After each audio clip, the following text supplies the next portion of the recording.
Teisingai, dėl patyčių. Šią savaitę visam pasauliu yra švenčiama savaitė prieš patyčias.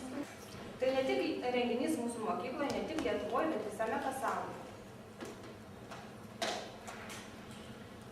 O kur dažniausiai su patyčiom susiduriama?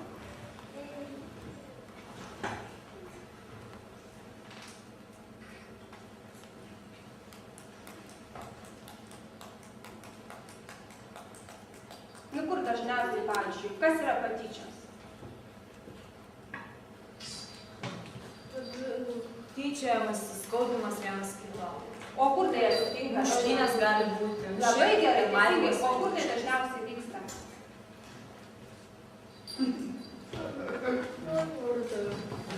Visur, klasėse, pavyzdžiui. O dar Mokyklose, gatvėse, be gatvės, be mokyklos. Ar girdėjot, ką nors apie patyčias internete? Kas turi Facebooką?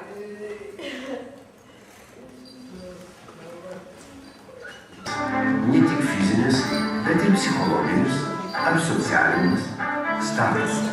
Svarbiausia, patyčios retai vyksta be stebėtojų. Patyčių iniciatoriui būtinas bendraamžių pritarimas ir palaikymas. Patyčios dažnai būna grupinis reiškinys, kuriam reikia žiūrovų. Jei patyčių iniciatorius pajunta pritarimą, jis ar ji tęsia savo elgesį. Tyrimai rodo, kad tik 10% žmonių pasipriešina patyčioms.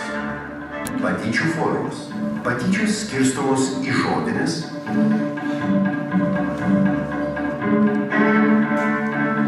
rašytinės, fizinės, elektroninės. Patyčios visuomet turi sunkių, neigiamų pasekmių visiems, kurie su jomis susidūrė. Raštinė kalba dabar yra persikėlę į internetinę erdvę. Tai yra elektroninės patyčios. Vėlė palaukit. Aš matau. Galima klausimą užduoti? Taip. Bus dovanų. Išvardinkite šiandien minėtus 3 dalykus, kurie galėtų sumažinti internete patyčias.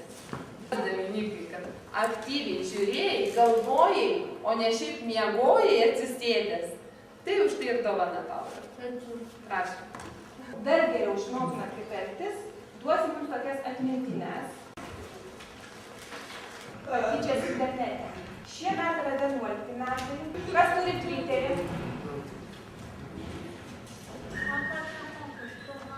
Kas naudojasi Skype'u? Kas turi Facebooką? Erdvėse, kurias aš paminėjau, vyksta patyčios. Kaip galėtų jas išvengti, aš manau, jūs tikrai žinote, nes jūs jau esate vyresnieji. Tačiau šiandien mes jums parodysim trumpus filmukus, kaip siūlo su patyčiomis kovoti Lietuvos šeimų žmonės. Ir apie tai išsamiau papasakos mokytoja Jūratė. Jei norime laiku ir veiksmingai sustabdyti patyčias, turime mokėti jas atpažinti bei skirti nuo grubaus tarpusavio bendravimo ar netyčia padarytų klaidų. Patyčių bruožai. 1. Pasikartojantis elgesys.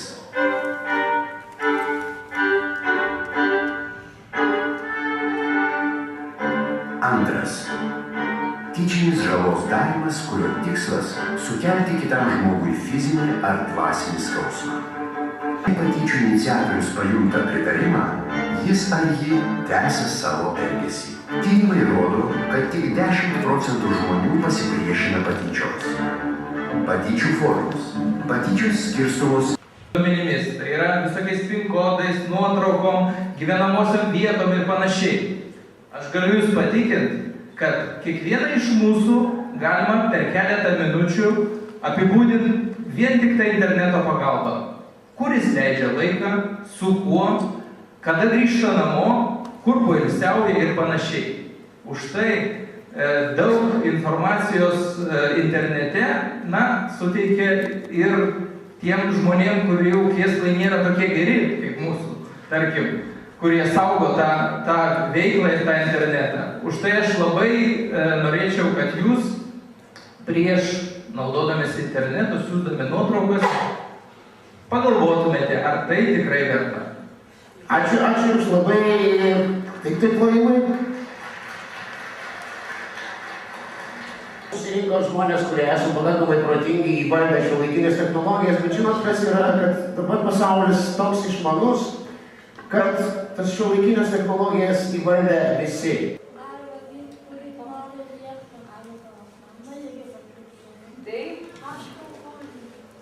Jūs pasakytumėt, kad vieną savaitę aš išvažiuoju atostogauti ir mano namai vieną savaitę bus visiškai tušti.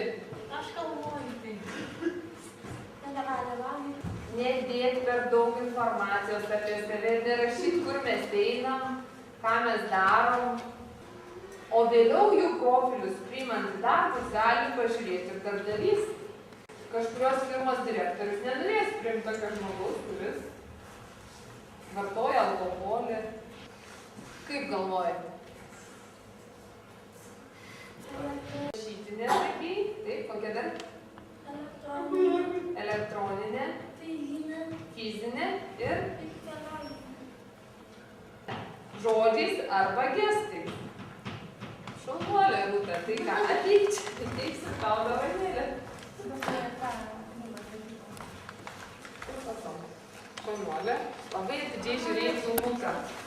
Ir iš tikrųjų labai lengva apie kiekvieną rasti informaciją. Įvesti savo vardą, pavardę į Google sistemą.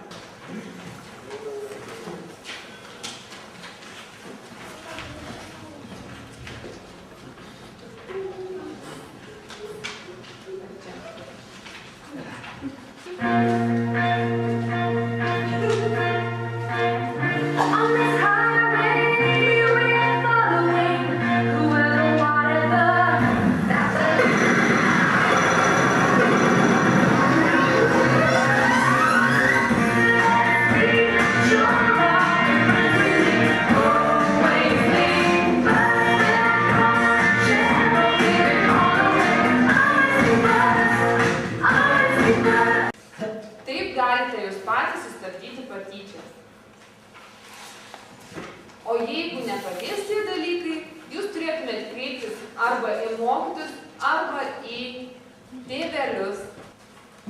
Ačiū, kad šiandien dalyvavote.